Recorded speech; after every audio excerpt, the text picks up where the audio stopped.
इस मोमेंट में आ जाएं।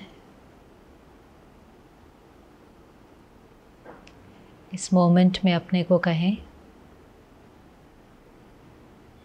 मैं बहुत फॉर्चुनेट हूँ जो रोज़ मुझे एलिवेटेड नॉलेज सुनने को मिलती, सही और गलत के बीच में डिफरेंस पता चलता। नहीं तो जीवन ऑटोमेटिक मोड पर चल रही थी। अब मैंने अपनी जीवन की जिम्मेवारी उठाई है। बार बार अपने को याद दिलाना है कि जो चीज़ें मेरे कंट्रोल में नहीं है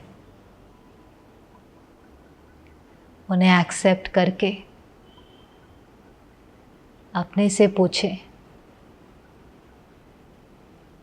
कि इसमें सही रिस्पॉन्स क्या होगा। जो चेंज कर सकते हैं वो चेंज कर लें,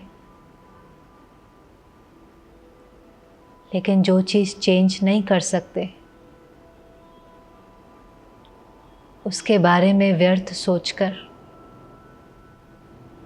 इरिटेट होकर, डिस्टर्ब होकर अपनी इनर पावर को कम ना करें। हम बार बार कहते हैं कि हमें खुशी चाहिए, शांति चाहिए, पर सच तो ये है कि मैं हूँ ही खुश स्वरूप। I am a happy being. ज़रूरी है कि हम अपनी खुशी को संभाल के रखें। छोटी छोटी बातों में डिस्टर्ब हो जाने से, अपसेट हो जाने से हम अपनी सबसे इम्पोर्टेंट प्रॉपर्टी को छोड़ देते हैं। तो सब कुछ करते हुए लाइफ के इस जर्नी को एंजॉय करें। ओम शांति।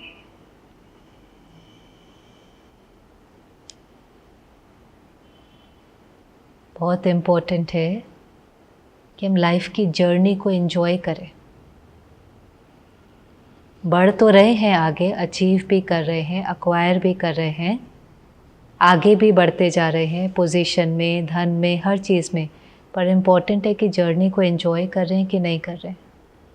क्योंकि बार बार हम कहते हैं ना, शांति चाहिए, खुशी चाहिए, लेकिन अब ये रियलाइज़ करना है कि हम शांत हैं भी, हम खुश हैं भी, लेकिन जब सिचुएशंस आएंगी और लोग हमारे अनुसार नहीं करेंगे तो इसको संभाल के रखना है।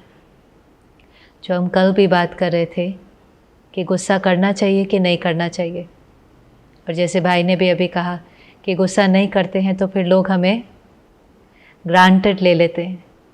तो हम अपने को जस्टिफाई करते हैं कि लोग मुझे ग्रांटेड ना ले ले, इसलिए मुझे गुस्सा करना पड़ता है। ग्रांटेड लेने का मतलब क्या है? जब हम कहते हैं किसी ने मुझे ग्रांटेड ले लिया, बिजनेस में भी हम कहते हैं ना, इसने मुझे ग्रांटेड ले लिया, माना इसने मेरा फ़ायदा उठा लिया। यही तो मतलब होता है ना, इसने मेरा फ़ायदा उठा लिया, माना इसने मेरा लॉस कर दिया। उसी को तो कहेंगे ग्रांटेड लेना। अब मुझे किसी ने ग्रांटेड लिया। कब कोई मुझे ग्रांटेड ले सकता है? कि जब वो कुछ ऐसा करे जिससे मैं ऊपर नीचे हो जाता हूँ। मैंने उस सामने वाले के पास इतनी ताकत है कि वो मुझे प्रोवोक कर सकता है, मेरी मन की शांति ख़त्म कर सकता है, मेरी खुशी ख़त्म कर सकता है, मुझे गुस्सा दिला सकता है, मेरी मन की स्थिति को ऊपर नीचे कर सकता है। अब उसने क्या किया एक्चुअली में? अब उसने एक्चुअली तो अब उसने मुझे ग्रांटेड ले लिया।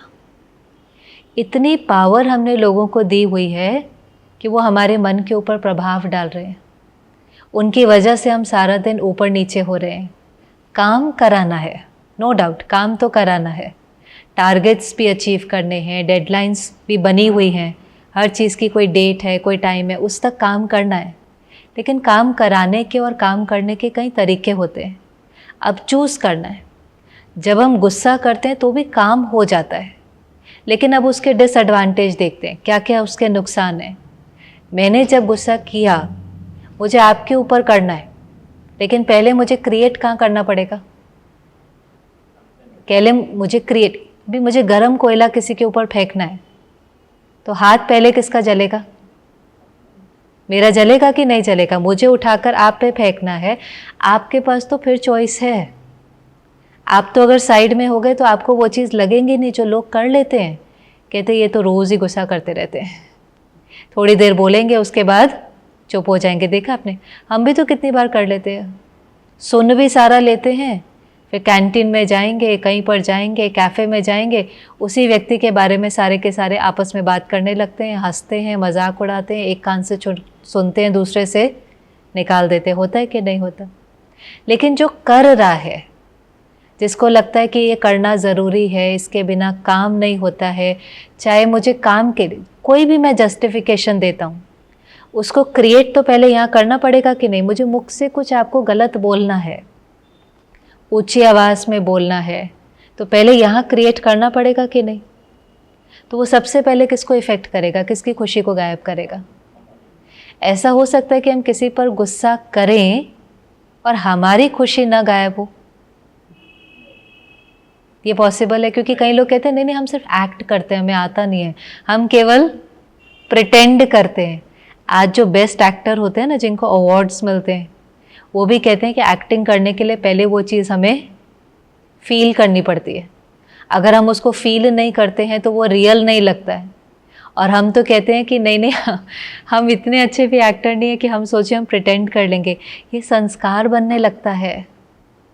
कोई भी जस्टिफिकेशन दे, लेकिन ये हमारा संस्कार बनने लगता है। और ये संस्कार इतना इतना डैमेजिंग है कि अगर दिन में 3, 4, 8 बार भी अगर हमने गुस्सा किया तो मन की स्थिति भी गई, जाएगी ना मन की स्थिति। उसके बाद उसका इफेक्ट किस पर पड़ेगा? बॉडी पर पड़ेगा। तो हेल्थ भी धीरे धीरे डैमेज होने लगेंगी। आज कितने सारे कॉर्पोरेट्स में क्यों हेल्थ चेकअप देते हैं? हेल्थ इतना बड़ा इशू हो गया है कि स्ट्रेस, एंजाइटी, एंगर के कारण जो काम करने वाले हैं उसका उनकी बॉडी के ऊपर बहुत इफेक्ट पड़ता जा रहा है। तो कितने ये एक प्रिविलेज की तरह देते हैं कि आपको हेल्थ फ्री हेल्थ चेकअप, आप इस हॉस्पिटल में फ्री, लेकिन वो हेल्थ इतनी ख़राब क्यों हो रही है? गुस्सा करते करते वो कहीं ना कहीं बॉडी पर इम्पैक्ट पड़ता है। और फिर हमें लगता है कि नहीं हम ऑफिस में ही करेंगे, हम घर में नहीं करेंगे। कईयों को लगता नहीं हम ये कहाँ करेंगे, सिर्फ काम कराने के लिए। घर में नहीं करेंगे, अपने बच्चों पे नहीं करेंगे, पर वो तो कराने से क्या बन रहा है? करने से, बार बार करने से वो क्या बनती जा रही है? हैबिट। तो जब वो हैबिट बन जाएगी तो वो कब घर में हो जाएगा आपको पता ही नहीं चलेगा। इसलिए तो फिर हम एक बार के बाद कहना शुरू करते हैं हम करते थोड़ी ना, हमें आ जाता है, आ जाता है, आ जाता है। हमने क्यों कहा? क्योंकि वो चीज़ अब हमारी हैबिट बन गई है। तो वो रिलेशनशिप्स के ऊपर भी इफ़ेक्ट करना शुरू करता है, एनवायरनमेंट को भी इफ़ेक्ट करना शुरू करता है। अब कितना डैमेज है, मन की स्थिति गई, तन पर प्रभाव पड़ा। रिश्तों में भी हमने देखा कि अगर हम किसी को बार बार डांटते रहें, चाहे वो बच्चा ही है, चाहे वो स्पाउस ही है, तो वो धीरे धीरे हमारे से दूर होने लग जाता है। किसी को इतनी नेगेटिव एनर्जी मिलेगी, डिसरिस्पेक्ट मिलेगी, तो वो दूर तो होगा कि नहीं होगा। और कई बार तो डिफरेंसेस आप देखें, जो हम कल भी देख रहे थे कि डिफरेंसेस तो होंगे ना। वो डिफरेंसेस क्यों होते हैं? कल्चर कभी अलग होता है, रिलीजन अलग होता है, अपब्रिंगिंग अलग होती है, एजुकेशन अलग होता है, मेरी स्टोरी, मेरा पास्ट, कितनी चीज़ों का एक के ऊपर प्रभाव पड़ता है। तो वो इतना प्रभाव होने के बाद हमारी जो थिंकिंग है, हमारी जो लाइकिंग्स हैं, उसके अंदर डिफरेंसेस हो जाते हैं। और कोई भी डिफरेंस नहीं होगा तो आजकल तो कई बार पेरेंट्स आकर कहेंगे छोटी छोटी बात कि अभी कोई बच्चा है 9-10 स्टैंडर्ड में आएगा, एनवायरनमेंट में जाता है, कॉलेज में जाता है, तो कई प्रकार की उसकी दिल होती है। तो कुछ दिन पहले एक मदर ने कहा मेरी बेटी है वो अपने सारे बाल कलर करना चाहती है, पर्पल और रेड। अब उन्हों के लिए इतनी बड़ी बात थी कि शी वॉज लाइक ऐसे कैसे हो सकता है, ऐसे कोई पर्पल रेड कैसे कलर कर सकता है। एंड नेचुरली कई बार जब पेरेंट उस डिफरेंस को एक्सेप्ट नहीं कर पाता तो एकदम क्या कर बैठता है? सामने वाले को रिजेक्ट कर देता है या गुस्सा कर देता है कि आप ऐसे सोच भी कैसे सकते हो। या कोई स्कूल बंक करता है, या कोई थोड़ा सा कुछ एक्सपेरिमेंटेशन की एज होती है ना, तो उस 13-14 ईयर्स में कुछ कुछ नया नया ट्राई करने के दिल होती है। अब एक बार आप सोचें कि उस बच्चे के लिए, वो बच्चा जो 12-13-14 ईयर्स का है, उसके लिए वो सारी चीज़ें कैसी हैं, स्कूल बंक करना या स्मोकिंग ट्राई करना या हेयर कलर करना या कुछ भी, मुझे कोई नई चीज़ चाहिए जो हमें भले लग सकता है कि गलत है, लेकिन उसके लिए वो सारी चीज़ें क्या हैं, उसके एनवायरनमेंट के अकॉर्डिंग उसको तो वो गलत नहीं लगता ना, उसको तो क्या लगता है कि ये सब क्या है, नॉर्मल है, कूल है, फैशन है। मेरी एज ही किस चीज़ की है, एक्सपेरिमेंट करने की है। आता है कि नहीं? क्या वो अपने पर्सपेक्टिव से, वो बच्चा जिस एनवायरनमेंट में वो है, जो उसका पीयर ग्रुप है, जो उसके हमजिन्स हैं, अगर उसको इस प्रकार का थॉट भी आता है जो कर्म गलत है, ये नहीं कह सकते कि स्कूल बंक करना राइट है, ये नहीं कह सकते कि स्मोकिंग राइट है, नहीं, कर्म गलत है, लेकिन उस बच्चे को उस एनवायरनमेंट में इस प्रकार का थॉट आना, ऐसा करने के दिल होना राइट है कि रॉन्ग है? क्या लगता है, राइट है कि रॉन्ग है? रॉन्ग है। राइट है कि रॉन्ग है? फिर से सुनो, देखो, बंक, स्कूल बंक करना रॉन्ग है, पर मेरे आसपास सब कर रहे हैं और आकर के बड़ा प्राउड फील कर रहे हैं और कह रहे हैं आज हमने मूवी जाकर के देखी, बड़ा मज़ा आया, सब ऐसी ऐसी बातें कर रहे हैं, तो फिर उस बच्चे को भी एक ये थॉट आ जाना कि मुझे भी करने के दिल है, तो उसको ये फीलिंग आ जाना करने की, ये राइट है कि रॉन्ग है? राइट है। उसके नज़रिए से अगर आप देखें तो वो चीज़ क्या लगती है, राइट लगती है, पर हम बच्चे और उसके कर्म में डिफरेंस नहीं कर पाते, तो उसकी बात सुनते ही हमें एकदम से गुस्सा आ जाता है और हम उसको क्या कर देते हैं। एक्सेप्टेंस का मतलब ये नहीं है कि हर चीज़ जो वो कर रहा है वो राइट है। एक्सेप्टेंस का मतलब है कि उनकी किसी भी बात को सुन करके हम डिस्टर्ब नहीं होते, ये एक्सेप्टेंस है। उनकी कोई भी बात सुनकर, कोई भी संस्कार देख करके मैं डिस्टर्ब नहीं होता, क्योंकि अगर मैं डिस्टर्ब हो जाऊं और अगर मैं गुस्सा करने लगूं और बार बार गुस्सा करने लगूं, तो वो बच्चा धीरे धीरे क्या करेगा, क्या करेगा, वो कहेगा ये मुझे समझते ही नहीं है, ये मेरी बात को समझते ही नहीं है। तो जब मेरी बात को समझते ही नहीं है तो इनको बताने से फ़ायदा ही क्या है? हमें लगता है 2-4 बार डांट दिया, अब ये करेंगे ही नहीं, हमने डांट दिया ना। एज अ पेरेंट मेरा काम है डिसिप्लिन करना, मेरा काम है इनको सही मार्ग दिखाना, तो मैंने 2-3 बार डांट दिया, अब ये करेंगे ही नहीं। आपको क्या लगता है, हम सब अनुभवी बैठे हैं यहाँ पर, करते हैं कि नहीं करते हैं? करते हैं, क्योंकि अभी समझ में ही नहीं आया क्यों करना है, वो चीज़ अट्रैक्ट करती है अपनी तरफ, करते हैं लेकिन बताते नहीं हैं, बताते नहीं हैं। ये तो कितना और रिस्की है, कम से कम पहले बता तो रहे थे कि कहाँ जा रहे हैं, क्या कर रहे हैं। अब रिजेक्शन मिलने के बाद, जब रिजेक्शन मिलता है या कोई गुस्सा करता जाता है तो बताना भी छोड़ देते हैं। तो काम भी करवाना है, डिसिप्लिन भी करना है, लेकिन पहले रिश्ता बनाओ। हम जो एफर्ट नहीं करना चाह रहे हैं वो रिलेशनशिप बनाने की एफर्ट नहीं करना चाहते, सिर्फ काम कराने की एफर्ट करना चाहते। अब उसमें क्या होगा, आप फियर से या गुस्से से काम कराएंगे, पहले दिन हो जाएगा, फिर धीरे धीरे धीरे धीरे जो आपने कहा वो ग्रांटेड ले लेंगे।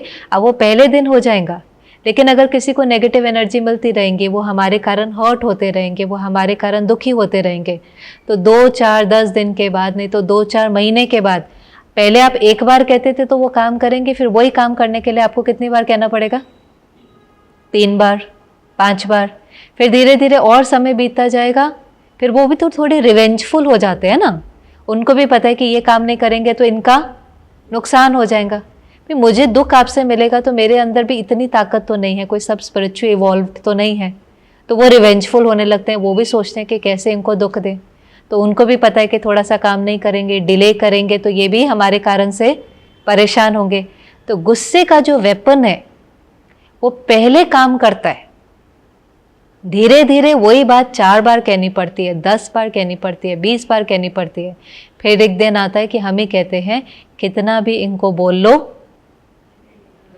कितना भी इनको समझा लो ये समझते ही नहीं है, ये वही करते हैं जो इनको ठीक लगता है। क्यों ऐसा दिन आ गया?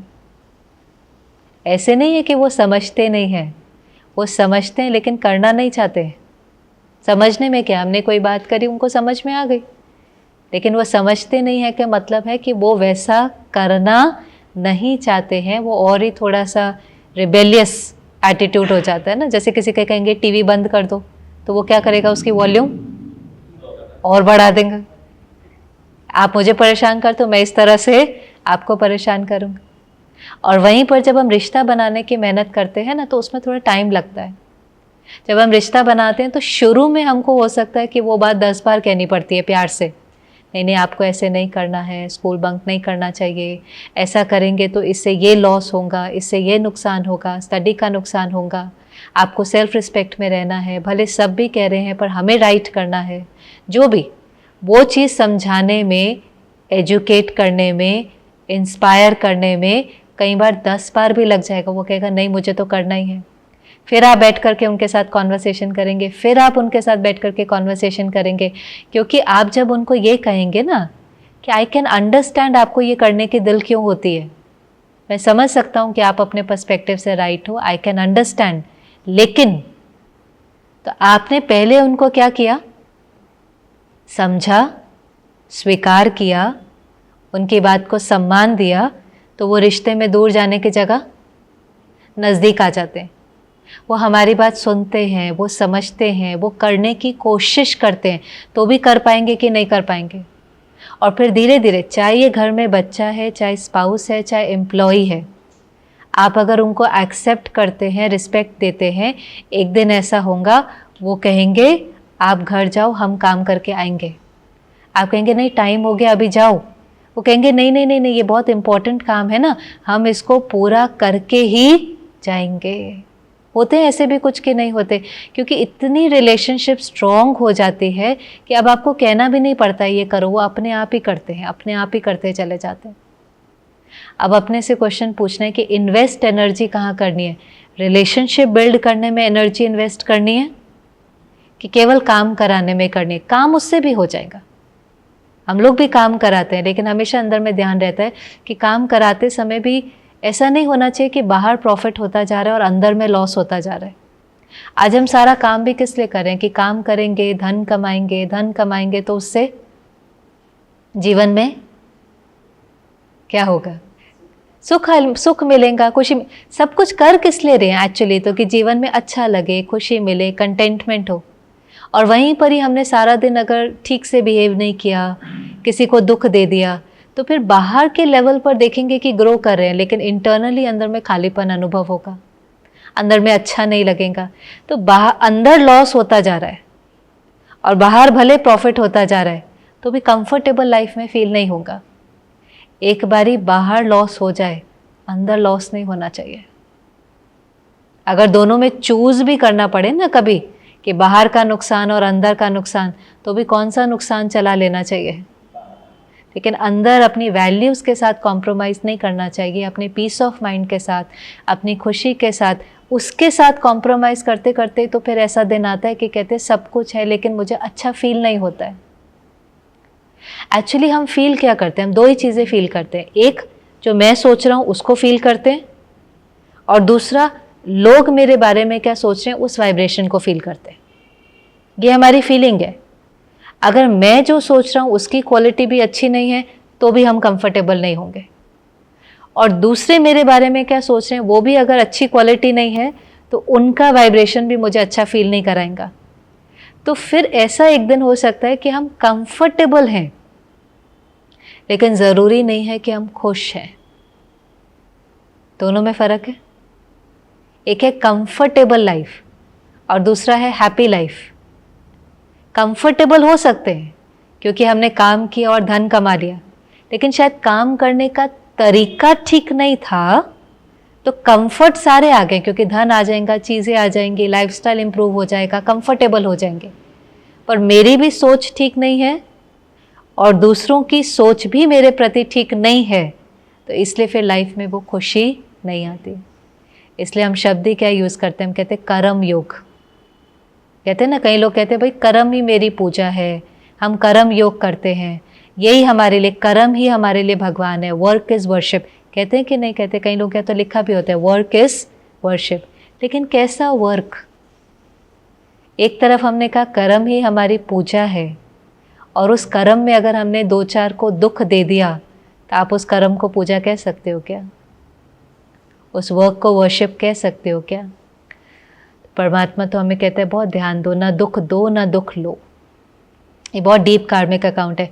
किसी को ऐसा दुख नहीं दो कि उसके दिल से फिर किसी के लिए सोचता तो है ना। ऐसी दुआएं कमानी है, काम भी करना है और जीवन में दुआएं भी कमानी है। दुआएं किसको कहते हैं? कि जो लोग हमारे बारे में सोचते हैं ना, उसकी जो वाइब्रेशन है वो दुआ का काम करती है, और दुआ हमारे जीवन में लिफ्ट का काम करती है। लिफ्ट क्या करती है? आपको 20th फ्लोर पर जाना है, आप चल करके भी जा सकते हैं और लिफ्ट से भी जा सकते हैं। चल करके जाएंगे तो पहुंचने में टाइम भी ज़्यादा लगेगा, एफर्ट भी ज़्यादा लगेगा। लिफ्ट से जाएंगे टाइम भी कम लगेगा, मेहनत भी कम लगेंगी। जीवन में आपको कई लोग ऐसे मिलेंगे जो इंटेलेक्चुअली बहुत स्ट्रांग नहीं होंगे, अपनी भी क्लास में जाना, एकेडमिकली भी इतने स्ट्रांग नहीं होंगे, मीडियोकर होंगे, लेकिन अच्छे इंसान होंगे, हेल्प करने वाले, प्यार से बात करने वाले, खुश रहने वाले, सरल होंगे। और क्योंकि जो ऐसी पर्सनालिटी होती है ना, बहुत अच्छी, बहुत कंपैशनेट, बहुत लविंग, हल्के, वो जीवन में दुआएं बहुत कमाते हैं। वो जीवन में, और वो दुआएं उनको बहुत आगे ले जाती हैं, उनकी कैपेसिटी से भी आगे ले जाती हैं। और फिर उनको पूछो कि आपने तो कम समय में बहुत कर लिया, तो उनके ही मुख से निकल जाता है, नहीं नहीं, ये सिर्फ मेरी मेहनत नहीं है, लेकिन सबकी दुआएं हैं। जीवन में कम समय में आगे बढ़ना हो ना, सबसे इजी तरीका है लोगों की दुआएं कमाना, उनकी ब्लेसिंग्स कमाना। और उनकी ब्लेसिंग्स क्या है? ब्लेसिंग्स किसको कहेंगे? उनकी ब्लेसिंग्स माना, उनके ब्लेसिंग्स माना। ब्लेसिंग सिर्फ वो नहीं होती कि कोई बड़ा है, हम उसके पास गए, हमने उनके पैर छुए, उन्होंने कहा नहीं नहीं आप खूब सफल हो, खूब, एक वो है उस समय उन्होंने क्या बोला। लेकिन एक्चुअल ब्लेसिंग क्या होती है कि जब हम वहाँ पर नहीं भी थे, तो जो वो लोग हैं वो हमारे बारे में क्या सोचते हैं, हमारा स्टाफ, हमारे घर के मेंबर्स, हमारे फ्रेंड हमारे बारे में क्या सोचते हैं, वो जो वाइब्रेशन हमें मिलता है उसको कहेंगे दुआ। और फिर दुआ का ऑपोजिट क्या होता है? तो लिफ्ट अगर ऊपर जाती है तो लिफ्ट ऊपर जाती है तो लिफ्ट नीचे भी आती है। आप बहुत स्किलफुल होंगे, बहुत टैलेंटेड होंगे, बहुत इंटेलिजेंट होंगे, लेकिन केवल आपका तरीका काम कराने का ठीक नहीं है, तो बहुत लोगों को अगर दुख दिया है तो उनका वाइब्रेशन जीवन में आगे बढ़ने नहीं देता है। इससे इस चीज़ का भी ध्यान देना कि जो परमात्मा तो हमें कई बार कहेंगे, कम बोलो, धीरे बोलो, मीठा बोलो, जितना ज़रूरत है। ऐसा कुछ नहीं बोलो जो सामने वाले को हर्ट हो और वो उस चीज़ को पकड़ के रखे और अपने वुंड का ब्लेम हमें करे। दुख जो हमें चीज़ देती है वो हमारी एक्सपेक्टेशन है। जैसे मानो अभी ये चल रहा है यहाँ पर, अब मैं एक्सपेक्ट करूँ कि आप सबको 7:30 पर आ ही जाना चाहिए, क्योंकि जो रिकॉर्डिंग होती है सबको 7:30 पर आना चाहिए। ये एक्सपेक्टेशन ठीक है? ये एक्सपेक्टेशन रख सकते हैं, ये एक्सपेक्टेशन। अच्छा, फिर अगर नहीं कोई आता है, अगर नहीं कोई आता, हम एक्सपेक्टेशन कहते हैं नहीं, एक्सपेक्ट करना चाहिए, कर लेना चाहिए, क्या है, हम सबसे एक्सपेक्ट करते रहते हैं, इनको प्यार से बात करनी चाहिए, इनको टाइम पर आना चाहिए, इनको ऐसा करना चाहिए। एक्सपेक्टेशंस होती हैं हमें कि नहीं होती हैं अपने घर वालों से? अब मैंने एक एक्सपेक्टेशन रख ली, ठीक है, इन सबको आना चाहिए। अब अगर कोई नहीं आता है, जब हमारी एक्सपेक्टेशन पूरी नहीं होती है, फिर हमें क्या हो जाता है? फिर हम डिस्टर्ब हो जाते हैं। पहले एक्सपेक्टेशन रखते हैं, फिर हम थोड़ा सा नहीं पूरी होती तो डिस्टर्ब हो जाते हैं। क्या ये ज़रूरी है कि मेरी एक्सपेक्टेशन रोज़ पूरी होगी? क्यों नहीं कोई किसी दिन समय पर आ पाएगा? कोई कारण हो, क्या कारण हो सकता है? हाँ जी,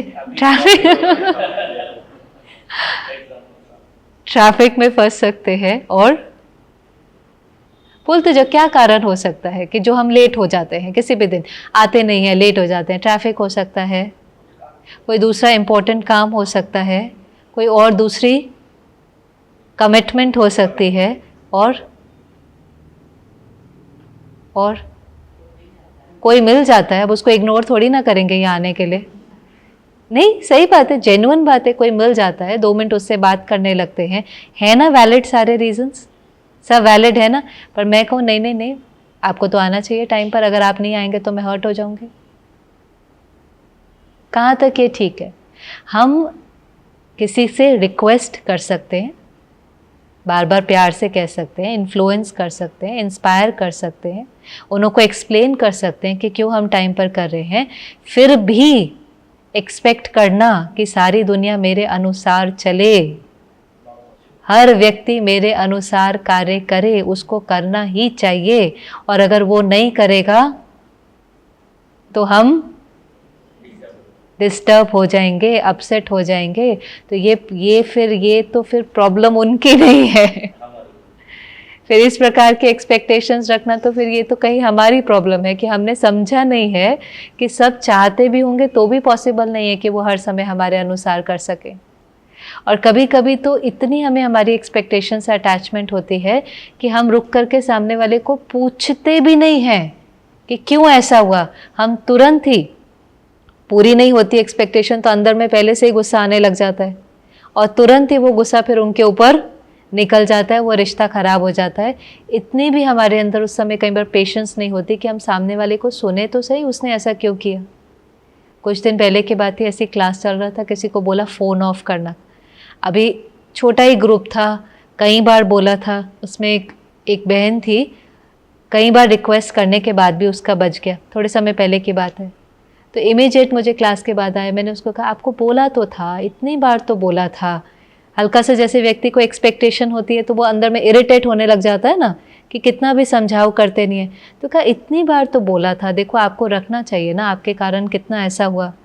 तो इमीडिएटली वो बोलती है, वो डॉक्टर है प्रोफेशन से, पीडियाट्रिशियन है, कहती है आई एम सो सॉरी, कल मुझे 12 बजे अचानक फ़ोन आया, अचानक एक डिलीवरी थी, बहुत कॉम्प्लिकेटेड, वो मॉर्निंग 7 o'clock का बैच था।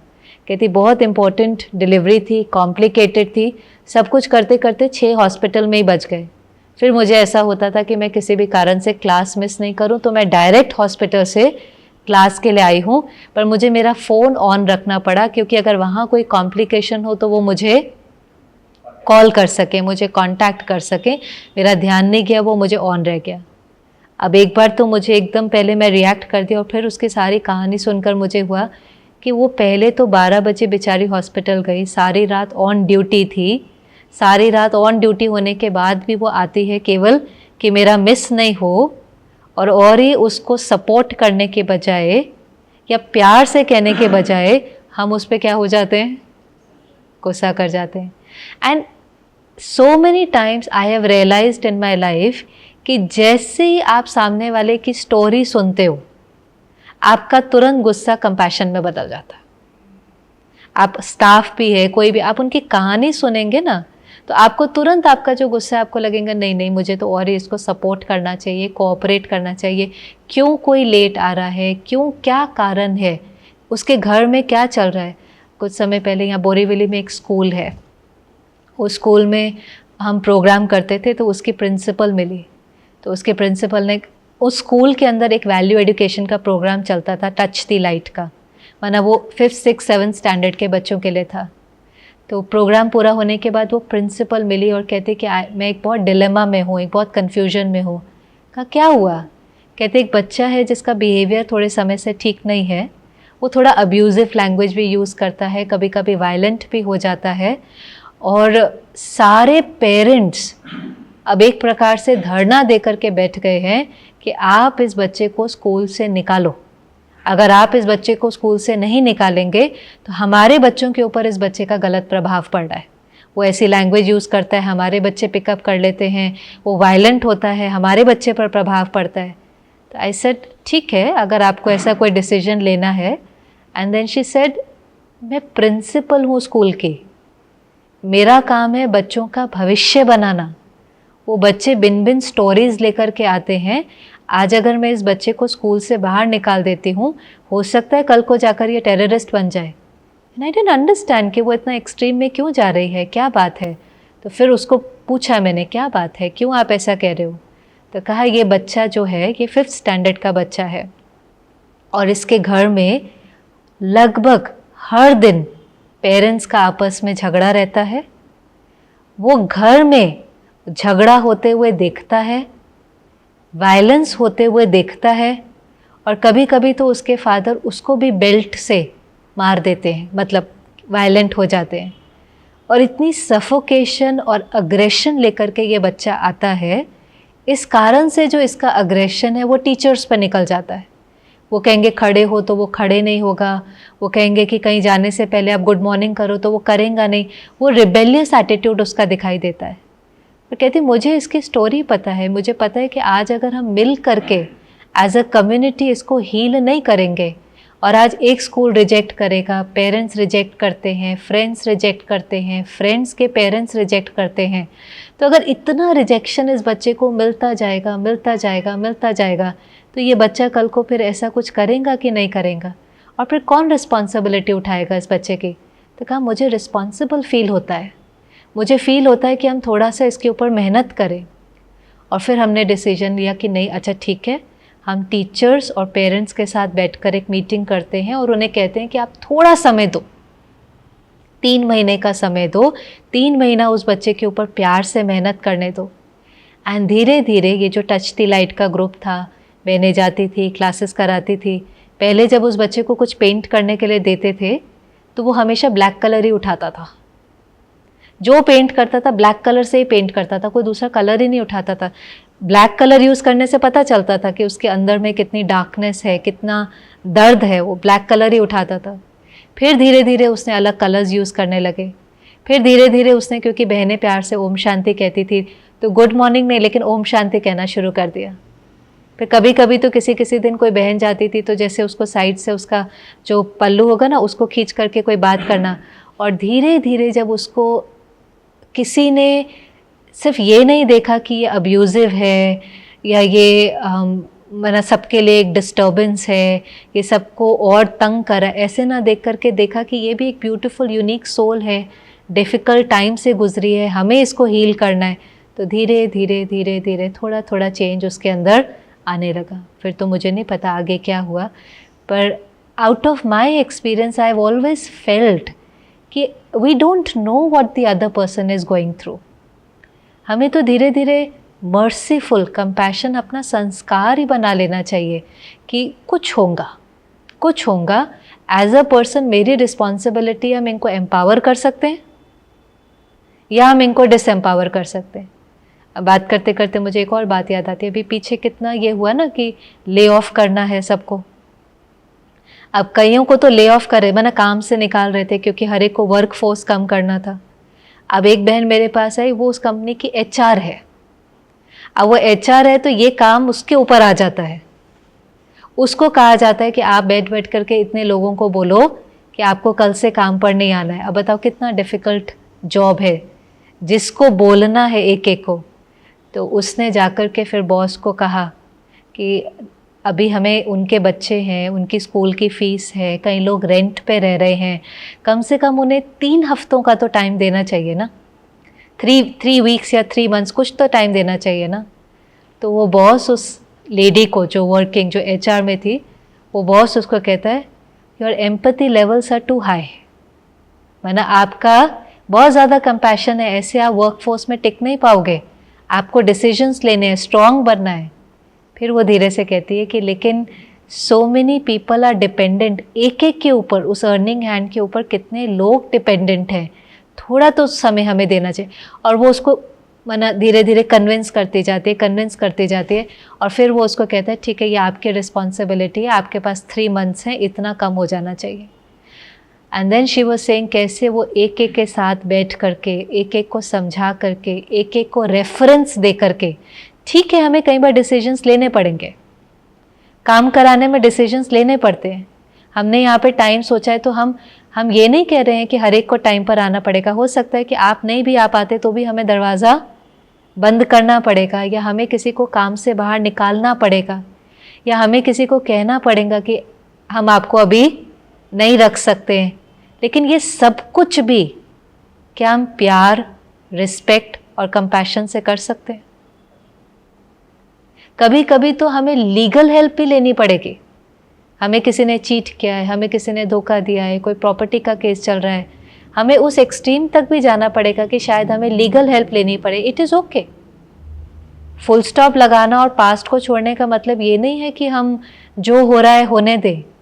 उसका मतलब ये है कि क्या हम यहाँ पर बिटर ना हो, अंदर में बिटरनेस, नेगेटिविटी नहीं हो, अंदर में हमने किसी के प्रति नफरत की भावना, रिवेंज की भावना, गुस्से की भावना ना हो, अंदर में कम से कम प्यार, रिस्पेक्ट, कंपैशन हो।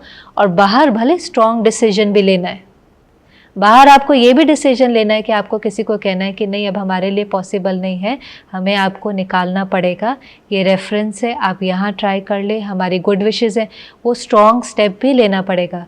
पर क्या वो स्ट्रॉन्ग स्टेप प्यार और कंपैशन से लिया जा सकता है? हो सकता है कि नहीं हो सकता है? हमारा पर्पस है अपने को भी एक बेटर वर्जन बनाना और दुनिया में भी लोगों को एम्पावर करना। ये पर्पस होना चाहिए। कई लोग कहते हैं पर्पस क्या है, पर्पस क्या है? सब कुछ कर रहे हैं, लेकिन उसके अंदर ये भी तो पर्पस होना चाहिए ना कि मैं भी हर दिन बेटर बनता जाऊं, मैं भी हर दिन एक अच्छा इंसान बढ़ता जाऊं और मेरे आसपास जो हैं वो भी कंफर्टेबल फील करें, वो भी अपना बेटर वर्जन अचीव कर सके, उन्हों की भी जो ह्यूमैनिटी है वो बाहर निकल कर के आए। तो इसलिए गुस्सा बहुत डैमेजिंग है, खुद के लिए भी, रिश्तों के लिए भी। काम हो जाएगा, ऐसा ना हो कि लाइफ कंफर्टेबल हो लेकिन हम अंदर से हैप्पी ना हो। तो न तो करना है, और अगर कोई हमारे ऊपर करता है, हमें तो करना ही नहीं है। ट्राई करके देखें, हमें तो करना ही नहीं है। और अगर कोई हमारे ऊपर करता है, अगर कोई हमारे ऊपर करता है फिर क्या करेंगे? हम ऐसी जगह पर स्टक हैं कि हमारा ही बॉस या हमारी मदर लॉ सारा दिन कुछ ना कुछ गलत बोलती रहती है, फिर क्या करेंगे? हाँ जी, मन पर नहीं लेना है, क्योंकि परमात्मा कहता है दुख देना भी नहीं है और दुख लेना भी नहीं है। कई लोग इसमें तो अच्छे बन जाते हैं कि दुख देते नहीं हैं, लेकिन वो सारा दिन क्या करते रहते हैं? दुख लेते रहते हैं, लेते रहते हैं। लेना भी नहीं है, ये और इजी है। देना नहीं है, उसमें तो फिर मेहनत है कि अगर वो आपकी हैबिट है तो आपको उसको धीरे धीरे चेंज करना पड़ेगा। लेना नहीं है में तो क्या करना है? वहाँ से एनर्जी आ रही है, आपको कोई पत्थर मार रहा है, आपके पास 3 ऑप्शन है जो आप कर सकते हैं। 3 चीज़ें हैं। एक तो है कि वो पत्थर मार रहा है और मैं अपना ध्यान नहीं दूं और वो पत्थर मुझे लग जाए, वरना आपने मेरे से गलत तरीके से बात करी और मैं हर्ट हो गया और मैं उस नेगेटिविटी के अंदर चला गया नीचे, मुझे आपकी बात का इफ़ेक्ट पड़ गया, वरना मैं इतना इंटरनली वीक था कि आपने कुछ कहा और वो चीज़ मेरे मन में चलने लगी और वो सारी की सारी नेगेटिविटी मैंने अब्जॉर्ब कर ली। ये एक है जो हम कई लोग कर लेते हैं, जिसको कई लोग कहते हैं ना मैं बहुत सेंसिटिव हूँ, मुझे कोई भी कुछ कहता है तो मुझे बुरा लग जाता है। एक है अब्जॉर्ब कर लेना, दूसरा है वापस रिफ्लेक्ट कर देना। आप ही मुझे पत्थर मार सकते हो, मैं भी मार सकता हूँ। तो किसी ने 2 बात कही तो हमने उसको 4 सुना दी, उसने 4 कही तो हमने फिर वो आर्ग्यूमेंट हो जाना या कॉन्फ्लिक्ट हो जाना शब्दों से, तो रिफ्लेक्ट कर देना। और तीसरा है energy can neither be created nor be destroyed but you can transform it ना। आप उसका निर्माण नहीं कर सकते, उसका विनाश नहीं कर सकते, लेकिन उसको परिवर्तन तो कर सकते हो ना। वरना किसी ने पत्थर मारा, अब हमारे पास ऑप्शन है कि हम वापस पत्थर मारें या लौटा करके। कोई पत्थर मारे तो पेड़ देखा है आपने जो फलों से लदा होता है, उसको पत्थर मारो वो रिटर्न में क्या देता है? फल देता है कि नहीं देता है? मारते ना, हमने बचपन में पत्थर मारते थे तो वहाँ से लौट करके फिर फल आता है ना। जिसके पास जो है वो वही देगा, जिसके पास पत्थर है वो पत्थर मारेगा। अब मैं पत्थर का जवाब किससे दे सकता हूँ? किससे दे सकते हैं? प्यार से दे सकते हैं कि नहीं दे सकते? ये ऑप्शन है। ये ऑप्शन है और इस ऑप्शन को यूज़ करना है, क्योंकि जब आप पत्थर का जवाब प्यार से देंगे तो सबसे पहले बेनिफिट किसको मिलेगा? खुद को। हम उन पर एहसान नहीं कर रहे हैं, हम अपने पर एहसान कर रहे हैं कि वो पत्थर मुझे लगे, मैं गलत सोचूं, मैं डैमेज हूँ, फिर मैं अपने को हील करूँ। I am taking care of my self and I am helping you. तो हम उनके लिए नहीं कर रहे हैं, हम किसके लिए कर रहे हैं? हम अपने लिए कर रहे हैं। क्योंकि हमने देखा जब गुस्सा करना है तो पहले हाथ मेरा जलता है ना, गरम कोयला किसी पर फेंकना है तो पहले हाथ मेरा जलता है। तो प्यार से अगर किसी से बात करनी है तो वो सबसे पहले प्यार की एनर्जी किसको मिलेंगी? मुझे ही तो मिलेंगी ना। मैं यहाँ सही सोचूंगा, सही बोलूँगा, वो एनर्जी रेडिएट करेंगे। धीरे धीरे आप किसी को प्यार देते जाओ, देते जाओ, देते जाओ, वहाँ से लौट कर क्या आने लगेगा? परमात्मा तो कहते हैं जितनी बड़ी गलती उतना ज़्यादा प्यार, माना वो उतनी आत्मा ज़्यादा कमज़ोर है। जितनी बड़ी गलती उतना ज़्यादा प्यार, क्योंकि उसको उसकी उतनी ज़्यादा ज़रूरत। जैसे कोई बीमार होता है तो डॉक्टर दवाई देता है ना, वे कहते हैं दवाई काम नहीं कर रही है तो डॉक्टर कहेगा कोई नहीं, इसके क्या करो, डोज बढ़ा दो।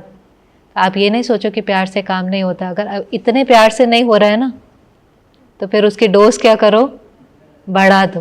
बाकी पॉजिटिव एनर्जी से ही आप कोई पॉजिटिव ट्रांसफॉर्मेशन देख सकेंगे अपनी लाइफ में भी और उनकी लाइफ में भी। ठीक है, अभी इसको आज 2 मिनट का साइलेंस लेते हैं और कल फिर हम एक डीपर बिलीफ, जो काफ़ी बड़ा बिलीफ है, जिससे ये फियर, एंगर, ये सारे जो निकलते हैं ना, वो बिलीफ जो है कि मैं कौन हूँ, उसकी समझ ना होने के कारण हम कितने शब्द यूज़ करते हैं। Self respect, self confidence, self acceptance, self से जुड़े हुए कितने शब्द यूज़ करते हैं ना, लेकिन वो सेल्फ को समझा नहीं है। सेल्फ कॉन्फिडेंस क्लासेस ज्वाइन कर रहे हैं, सेल्फ रिस्पेक्ट की क्लासेस ज्वाइन कर रहे हैं। वो सेल्फ रिस्पेक्ट कोई 7 डेज़ में नहीं डेवलप होती है। तो वो सेल्फ क्या है, कैसे हम उस सेल्फ की अवेयरनेस में जीवन बीतें, तो ये सारी नेगेटिविटी से हम बहुत इजीली अपने को फ्री कर सकते हैं। तो अभी 2 मिनट का साइलेंस लेते हैं।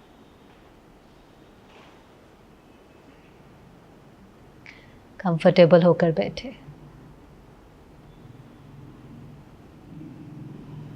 इस मोमेंट में अपने रिलेशनशिप्स को देखें, जिनों के साथ हम घर में रहते हैं,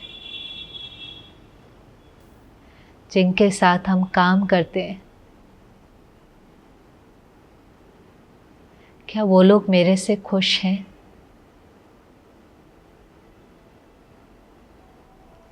क्या वो मुझे दुआएं देते हैं?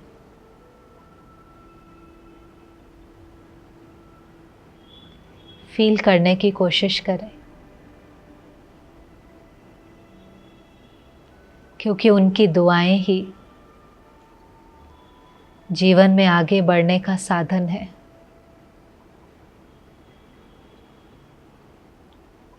जब लोगों की दुआएं मेरे साथ होती हैं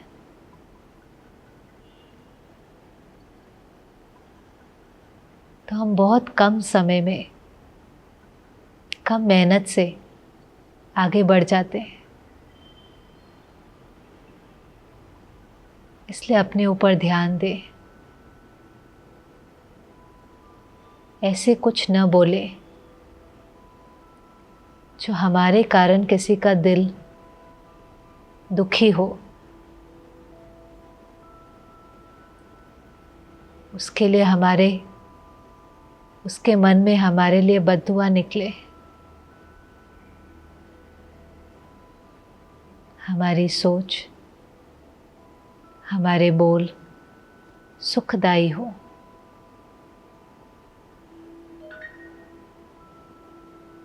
हम औरों को एक्सेप्ट कर सकें। सब परफेक्ट नहीं है, लेकिन डिफरेंट है, क्योंकि उनकी स्टोरी डिफरेंट रही है, उनके चैलेंजेस डिफरेंट रहे हैं। जजमेंट पास करने के बजाय, रिजेक्ट करने के बजाय एक्सेप्ट करें, एम्पावर करें।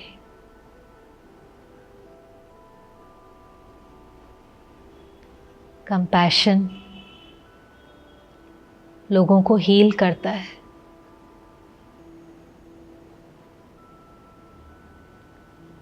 इसलिए अपने को कहे, I am a compassionate being.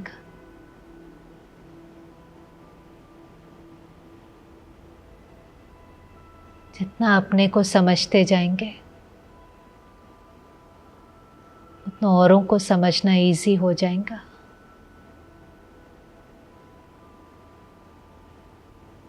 तो आज अपने से प्रतिज्ञा करें कि गुस्से का वेपन यूज़ करने के बजाय प्यार को यूज़ करके देखेंगे। एक्सपेरिमेंट करें, because I want a comfortable life as well as a happy life. Comfort के साथ साथ जीवन में खुशी भी चाहिए। ओम शांति।